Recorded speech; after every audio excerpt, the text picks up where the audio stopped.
आज सभागृहामध्ये शिवसेना उबाटाचे आमदार आदित्य ठाकरे यांनी मराठीच्या मुद्द्यावरती राजकारण करण्याचा एक केविलवाणा प्रयत्न केलेला आहे। आपल्या पायाखालची जी वाळू सरकलेली आहे ती वाळू पुन्हा एकदा सारवण्याचा एक केविलवाणा प्रयत्न आदित्य ठाकरे करत आहेत। मुंबईच्या महानगरपालिकेच्या निवडणुका येणाऱ्या काळामध्ये होणार असून जशा गेल्या अनेक निवडणुकांमध्ये निवडणूक आली की मराठीचा मुद्दा हा लावून धरायचा, अशा प्रकारचा जो प्रयत्न गेले अनेक वर्ष ते करत आलेले आहेत तोच प्रयत्न पुन्हा एकदा रिपीट करण्याचा प्रयत्न त्यांनी या ठिकाणी आज केलेला आहे।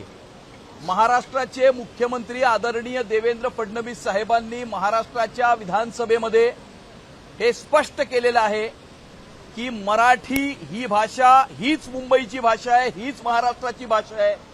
मुंबई शहरामध्ये राहणाऱ्या प्रत्येक व्यक्तीला मराठी लिहिता वाचता बोलता आलं पाहिजे, यामध्ये कुणाचंही कुठल्याही प्रकारचं दुमत असण्याचं कारण नाही। परंतु ज्या लोकांनी उर्दूमध्ये पॅम्फलेट वाचल्या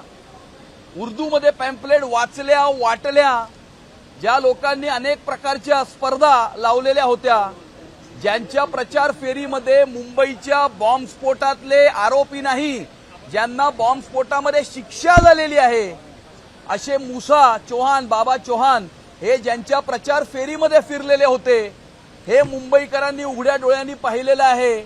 मतांसाठी कुणी कुठल्या समाजाचं कुठल्या धर्माचं लांगुलचालन केलं, कुणाच्या प्रचार फेरींमध्ये हे पाकिस्तानचे झेंडे फडकले गेले होते, औरंगजेबाच्या कबरीवरती जाऊन कोणी पुष्प वाहिली होती, हे मुंबईच्या आणि महाराष्ट्राच्या जनतेने पाहिलेलं आहे। आणि त्याच्यामुळे त्याच्यापासून लक्ष विचलित करण्याकरता आणि जी आपली वोट बेस जो मराठी माणूस आज त्यांच्याबरोबर राहिलेला नाही, मराठी माणसानं त्यांचं हिरवं लांगुलचालन हे पाहिलेलं आहे, उघड्या डोळ्यांनी पाहिलेलं आहे।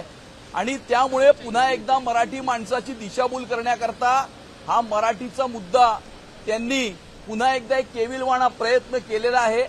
परंतु अशा प्रकारच्या कोणत्याही केविलवाण्या प्रयत्नाला आता याच्या पुढे मुंबईची जनता ही भुलणार नाही। आणि त्यामुळे मुंबईकर जनता ही मराठी माणूस आणि मुंबईचा माणूस हा भारतीय जनता पार्टी सोबत असून येणाऱ्या मुंबईच्या महानगरपालिकेच्या निवडणुकीमध्ये यांच्या या खोट्या आणि हिरव्या आणि लांगुल चालनाच्या राजकारणाला मुंबईकर जनता यांना त्यांची जागा दाखवल्याशिवाय राहणार नाही। जेव्हा कधी भाजप अडचणीत विधिमंडळामध्ये त्यांच्यावरती आरोप होतात तेव्हाच अबुआसी वाजवी पुढे येतात, भैयाजी जोशींनी विधानं केली अशी विधानं नॉन इश्यूला पुढे आणलं जातं। मला असं वाटतं की छत्रपती संभाजी महाराजांचा अपमान करणं आणि औरंगजेबाची स्तुती करणं हा नॉन इश्यू नाहीये, हा मराठी माणसाचा महाराष्ट्राचा अस्मितेचा प्रश्न आहे, हा आमचा अभिमान आहे, हा आमचा गर्व आहे। आणि सर्वप्रथम तर तो नॉन इश्यू होऊ शकत नाही। या मराठी मातीमध्ये कुणीही छत्रपती शिवाजी महाराज आणि छत्रपती संभाजी महाराजांचा अपमान करू शकत नाही। तशा प्रकारचा कोणताही अपमान हा खपवून घेतला जाणार नाही। आणि त्यामुळे अबू आझमी जे बोलले त्यांना लोकशाहीच्या मार्गातून शिक्षा देण्याचं काम हे महाराष्ट्राच्या विधिमंडळानं केलेलं आहे। आणि त्यामुळे हा नॉन इश्यू होऊ शकत। हिंदी में बता दीजिए सर, भैयाजी जोशी के बात पर विपक्ष काफी भड़का हुआ है, हुतात्मा चौक पर प्रदर्शन करने देगा। आज महाराष्ट्र की विधानसभा में शिवसेना उबाटा के विधायक आदित्य ठाकरे ने यहां पर एक प्रयत्न मराठी के मुद्दे को उठाकर लोगों की सिंपैथी गेन करने का एक प्रयत्न यहां पर महाराष्ट्र की विधानसभा में किया है। महाराष्ट्र के मुख्यमंत्री आदरणीय देवेंद्र फडणवीस जी ने महाराष्ट्र की विधानसभा में ये स्पष्ट किया है कि मुंबई की और महाराष्ट्र की भाषा ये मराठी है। मुंबई शहर में रहने वाले हर व्यक्ति को मराठी बोलना पढ़ना लिखना ये आना ही चाहिए और इसमें कोई भी दूसरा दुमत हो नहीं सकता है, ये उन्होंने स्पष्ट किया है।